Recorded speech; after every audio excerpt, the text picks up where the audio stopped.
Hello guys, कैसे हो सभी। मेरा नाम है सुरेंद्र गाइस और आप देख रहे हैं सुरेंद्र ऑल वीडियोस। गाइस आज हम दोबारा से सुनने वाले गाइस चंदा की जादुई बाती। चलो गाइस एपिसोड नंबर 12 को स्टार्ट करते हैं। उससे पहले गाइस अभी तक मेरे चैनल को सब्सक्राइब नहीं किया है तो कर लेना गाइस एंड वीडियो को लाइक कर देना यार।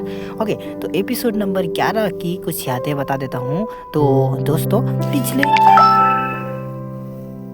कड़ी यानी एपिसोड नंबर 11 राक्षस का क्रोध में हमने देखा था कि जैसे ही चंदा ने नीला पत्थर उठाया, हवेली के अंदर का सन्नाटा तूफान में बदल गया। दरवाजे अपने आप बंद हो गए, दीवारें हिलने लगी और वही काला राक्षसी साया फिर से सामने आ गया, लेकिन इस बार और भी भयानक रूप में।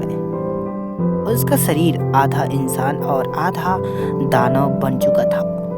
आंखें लाल आग जैसी और मुंह से धुआं निकल रहा था। वो गरज कर बोला था, वो पत्थर मेरी ताकत है। राक्षस ने हवेली की दीवारें से काले धुएं के साथ निकलकर चंदा पर हमला किया, लेकिन चंदा ने हिम्मत से बाती उठाई। जैसे ही बाती की नीली रोशनी और पत्थर की चमक एक साथ मिली, पूरी हवेली नीली आग जैसे प्रकाश से भर गई। राक्षस दर्द से चिल्लाते हुए पिघल गया और उसकी चीखें हवेली की दीवारें में कैद हो गई। लेकिन उसी वक्त हवेली की आत्मा ने चेतावनी दी, चंदा, यह लड़ाई अभी खत्म नहीं हुई। राक्षस की आत्मा अभी भी जिंदा है और वो तेरे पीछे आएगा। चंदा ने डर को हराकर कहा था, अब मैं तैयार हूँ। एपिसोड के आखिरी में हमने देखा था कि हवेली के बाहर के पेड़ों की परछाइयाँ धीरे धीरे इंसानी रूप में बदलने लगी थी, जिससे पता चलता है कि खतरा अभी भी खत्म नहीं हुआ। तो चलो गाइस, अब एपिसोड नंबर 12 को स्टार्ट करते हैं, जिसका नाम है गाइस चंदा की जादुई बाती। एपिसोड नंबर 12, परछाइयों का बदला। हवेली के बाहर गहरी रात फैली हुई थी। हवा अचानक ठंडी हो गई थी और पेड़ों की शाखाएं जैसे हिल रही थी, जैसे उनमें कोई जिंदा ताकत बस गई थी। चंदा ने बाती और पत्थर को संभालकर बाहर कदम रखा। जैसे ही वो हवेली के आंगन में पहुंची, नीले रंग की हल्की रोशनी उसके पैरों के नीचे तैरने लगी, मानो बाती उसे किसी दिशा में ले जाना चाहती हो। लेकिन तभी पास वाले पुराने पेड़ की परछाई अचानक उठी, इंसान जैसे कद काठी में बदल गई और चंदा के सामने आ खड़ी हुई। वो परछाई बिना चेहरा वाली थी, लेकिन उसकी आंखों की जगह वो लाल चमक उठी।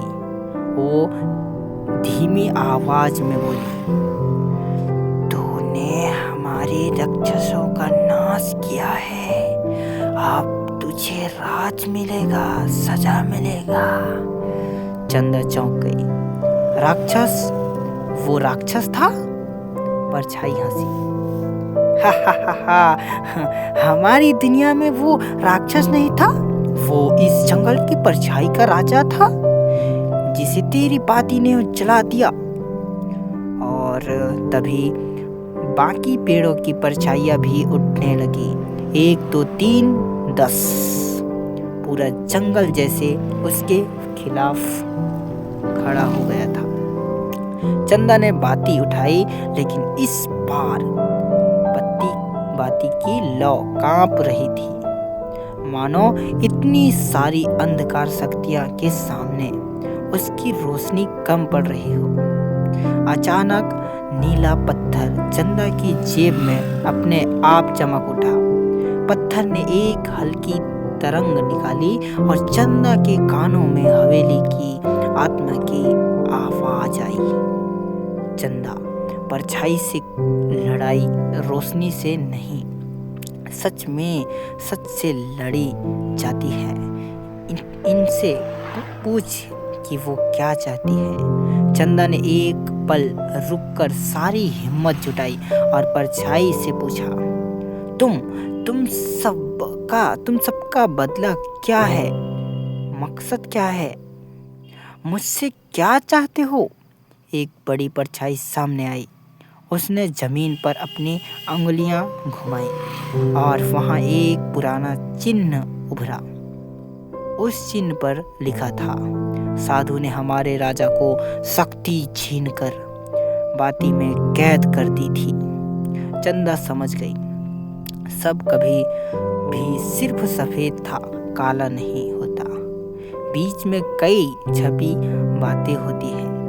तभी परछाई ने कहा, हमें बस अपनी शक्ति वापस चाहिए और फिर हम तुम्हें नहीं छुएंगे। चंदा के हाथ कांप उठे। अगर उसने पत्थर दे दिया तो जंगल अंधकार से भर जा सकता है, अगर नहीं दिया तो परछाइयां उसे कभी नहीं छोड़ेगी। पवन तेज हो गई। परछाई ने उसे घेर लिया। बत्ती की लौ लगभग बुझने लगी और चंदा ने गहरी सांस लेकर सबसे बड़ा फैसला लिया। वो पत्थर आगे बढ़ा दिया। एपिसोड नंबर खत्म होता है। होते होते परछाई ने पत्थर को छुआ और अचानक नीला विस्फोट हुआ, जिसमें पूरा जंगल चमक उठा और चंदा कहीं गायब हो गई। एपिसोड नंबर 12 यही खत्म होता है। अब कहानी पहुंच गई है एक घातक मोड़ पर। चंदा गई कहाँ? क्या परछाई उसे ले गई? क्या